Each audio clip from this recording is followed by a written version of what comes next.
بسم اللہ الرحمن الرحیم۔ سورۃ فاتحہ کا معجزہ۔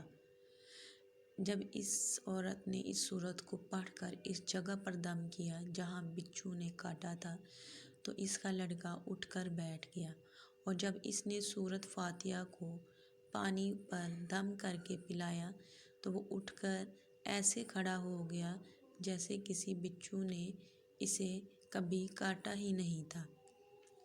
اس کا شوہر دوڑتا ہوا اس کے پاس آیا اور کہنے لگا، کسی طبیب نے اور کسی حکیم نے اسے ٹھیک نہیں کیا، تو تم نے ایسا کیا عمل کیا جو یہ بچہ ٹھیک ہو گیا؟ اس نے کہا، کچھ بھی تو نہیں کیا، بس ایک سورت ہے جو ہر بیماری کو ٹھیک کر دیتی ہے، بس وہ مجھے یاد تھی، میں نے پڑھ کر اپنے بچے پر دم کیا اور اس کا اپنے بچے کو پانی پلایا، تو اللہ کے حکم سے تم دیکھو کہ یہ کیسے ٹھیک ہو گیا ہمارا بچہ۔ اس کا شوہر بجائے خوش ہونے کے اس سے ناراض ہو گیا کہ یہ تم نے کیا جادو ٹونے کیے ہیں اور کر رہی ہو۔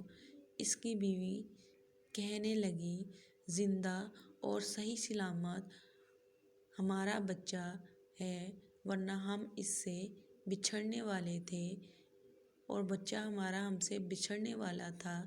اس نے کچھ نہ سنا اور اپنی بیوی کو ڈانٹنے لگا، کیونکہ اسے اسلام سے نفرت تھی۔ وہ ہندو تھا۔ جب اس کی بیوی یہی عمل کرنے لگی تو اس کو اپنی بیوی سے بھی نفرت ہو گئی۔ اب اس نے اپنی بیوی پر ظلم کرنا شروع کر دیا، ہر روز اس کو مارتا پیٹتا اور کہتا کہ اب میں نے تیرے منہ سے یہ سورت سنی تو یاد رکھنا، تیری کھال کھینچ لوں گا۔ اس کو اللہ کے کلام پر بالکل یقین نہیں تھا، جبکہ اس کی بیوی کو اللہ کے کلام پر یقین ہو گیا۔ آپ کو یہ معجزہ سورۃ فاتحہ کا کیسا لگا؟ پلیز لائک اور سبسکرائب کریں میری ویڈیو کو۔ بڑی محنت سے یہ ویڈیو بنائی ہے، پلیز لائک اور سبسکرائب کر دیا کریں۔ بہت بہت شکریہ۔